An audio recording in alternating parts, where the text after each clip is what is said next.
Afternoon, guys. It's working, bringing you a quick update on Bitcoin. Hope you guys are having a wonderful afternoon. We're looking at Bitcoin to the US dollar, 4-hour chart on Bitfinex, guys. And Bitcoin continues to operate in what looks to be a bear flag, guys. It's operating within this ascending channel here, bouncing back and forth. Support is holding, resistance is holding. We have still not been able to decisively break above this 6540 resistance, even though we had a nice impulsive break up. Came up to about 6,900, immediately was rejected right back down. If we come here and look at the daily, we can see that the body of the candle wasn't even able to penetrate up 6540 at all. Had no closing above that zone, guys. It's just continuous trading with inside this zone between 6540 and 6280 for the most part. As I pointed out yesterday, guys, if we pull out here, we look at our volume profile, we can see that all of the trading, again, the majority, 90% of the trading is happening right here, and has for a very long time, even going all the way back here, guys, has for a very, very long time just been happening right here for the last few months. So until we break above this zone, guys, decisively, we're not going to be moving anywhere, or we're not going to be having any major movement up or down, obviously, until we can break this zone. As soon as we do decisively break, I think it's going to be a quick move up or down. And my bias right now, guys, is looking down.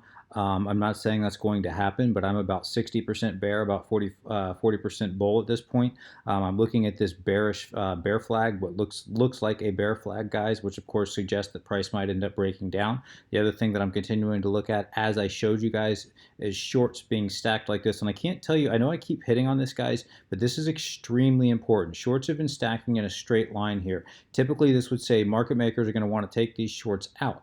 They're not. They're continuing to hold price down here, and they keep running it up just briefly. They've tried all kinds of tactics. They push it down, try to trap even more people low, just to push it right back up. Hopefully, they'll feel the pain and won't continue to open short positions. That didn't happen. Most of them held their short. Retail investors held their shorts. They tried once again, push the price up, take out stops. Most of the retail investors held their shorts. And so why don't they just push price up and take out and liquidate all these short positions? Why don't they do it? Because I believe, and this is just my theory, but I believe, guys, if you look at this from a market maker's perspective, why do they so badly want to push price down? And clearly they do. Otherwise, they would have pushed it up a long time ago to liquidate short positions. The only thing holding this price up right now are these shorts. That's the only thing. If it wasn't for all these short positions, guys, price would have crashed a long time ago. So why is price continue? Why do they want to bring price down so much? The reason why I bring it down so much is because with ETFs coming, even I think the ETF in September has a good chance of getting approved there in late September, the CBOE. But let's say that even if that isn't approved, even if that ETF isn't approved, guys, eventually there is going to be an ETF approved, and eventually institutional money is going to flood into Bitcoin as soon as as soon as there are the regulations in place and the means in place to get institutional money in there. When that happens, Bitcoin is going to explode, and everybody knows it. So think of this from a market maker's point of view. They want to get this way. They want price to get it down as low as they can get it, so they can scoop up Bitcoin at a much lower price before it ends up taking off. So they really, before institutional money really gets in, and guys, we haven't seen anything close to what's coming. Before institutional money gets in, they want to buy this up at a very, very cheap price, guys. That's what the market makers are thinking. That's why, this is just my opinion, but that's why they want to drive price down so badly. And they're not doing it, like I said, because all retail investors know this, and they're holding their short positions even though they keep going stop hunting. So it is truly, as I said in my update yesterday, guys, this is truly market makers versus retail investors, kind of a game of chicken, as I said in my EOS update, guys, and it's going to be very interesting to see how this plays out. So I continue. I don't mean to sound like a broken record, guys, but again, we've got to break out of this zone here. And once we do, I think once we decisively break down here, guys, I think it's going to be a quick drop possibly to 6,100. If that does break, a very quick drop to 5,900. And from there, guys, I don't know that that's going to hold this time. We'll see if we get a double bottom bounce. If we don't get a double bottom bounce here, guys, and we end up coming into this zone, I think very, very likely a 5,500 Bitcoin could easily come into play. Easily. The zone that I'm watching, though, and where I'm not saying it's going to get here, but I do believe that this zone down here between 4600 and 4400, so let's call it 4500. I do believe 4500 is the target that institutional investors are trying, or that market makers would like to see Bitcoin get down to at least 4,500. And of course, if it gets down, I'm holding all my fiat on the side, as I said yesterday, guys, because if it does get that low, I want to be ready to take advantage of that. So what are we looking at, guys? For my big picture count, you can just see this in the chart. I showed you this is my bearish count yesterday. I do believe that we're in a WXYXZ pattern. So that means I'm not saying that we're there yet, but I do think it's a real possibility. This is one of two counts. And if this is the case, and it hasn't been validated yet, guys, we need price to go below this prior low, which was about 57.70, somewhere thereabouts. Once that happens, I believe that'll validate this count. And once that happens, guys, we could be looking at an A, B, and coming down for a C wave. That'll probably be somewhere, that could go as low as that 4,500, somewhere there. But I'm not saying it will. I just think, there's a possibility that we could get down there. But what I would like to point out is I've showed you this before, guys, but it's even more so now. Every single major rally we've had, guys, you can just see retail investors pulling out.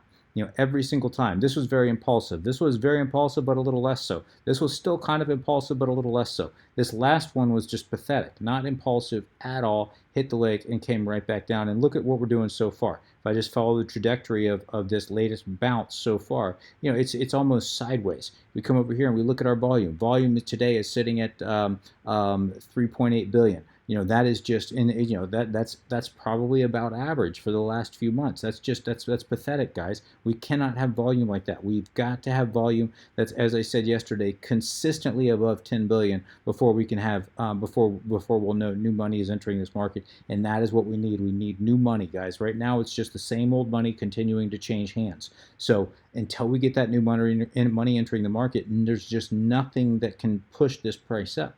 Even whales, guys, they can push it up, here and there, but they can't push it up with a sustainable bull run. All they can do is hopefully spark a bull run, and retail continues to follow their lead and pushes price up. But they're not doing that. Retail believes this is going to go short. I mean, just look at the chart. They believe it's going to go short, and I do think that we're going to get. If I come over here and look at this is on the 4-hour chart. As I pointed out before, guys, looking at our moving average and exponential moving averages, we can see the 50-day moving average is converging unlike anything I've seen in a very long time with the 8, 21, and 55-day exponential moving average. They're literally sitting almost on top of each other. And as I pointed out in the past, guys, anytime you see something like this, there's usually a major breakout to follow. So last time we saw this was, let's see, just pointing back here, right here. What did we have? We had a major breakout to the upside, but it doesn't mean it has to go up, guys. Oftentimes, we'll see a major break like that. We'll see them converge and then a drop, something like this. So you can go back and look at it yourself. Go to the 4-hour chart and look at those moving averages and exponential moving averages. Anytime they converge on top of each other like this, guys, there's a major, massive move that usually comes into play within a very short amount of time. So I do think we're going to see that very, very soon, guys.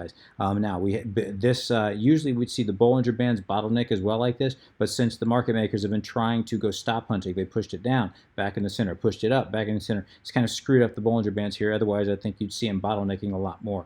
But anyway, guys, it's just I wanted to give you kind of a different analysis today. And I, to be honest with you, again, as I said, guys, the fact that there's no volume, the fact that we're seeing a bear flag here, the fact that there's nothing that is going to push price up here unless we get some major positive news. And if we get that, then sure, we could go on a bull run tomorrow.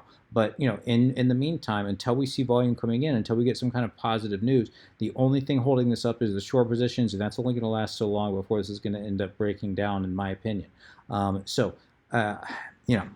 Just make sure you have fiat on the side, guys. Make sure that you are prepared for that. I don't mean to spread FUD at all. This could change tomorrow, but I just want to be very honest with you and give you a little bit of a different analysis today, rather than constantly giving you the same thing over and over again. The bottom line is we're continuing to break above this zone between 6540 and 6280 decisively. By decisively, again, I mean a daily candle that opens and closes above above one of those two zones. And I think once we see that, we're going to see a snowball effect either to the up or to the downside. And right now, it seems to be favoring the downside. So I'm going to go ahead and wrap it there, guys. If you have any comments, questions, suggestions, please let me know in the comment section below. As always, guys, I'd appreciate an upvote or a re-steam or a like, depending on where you're viewing this. And until next time, guys, please trade safe. Take care of yourselves. This is Working, signing out.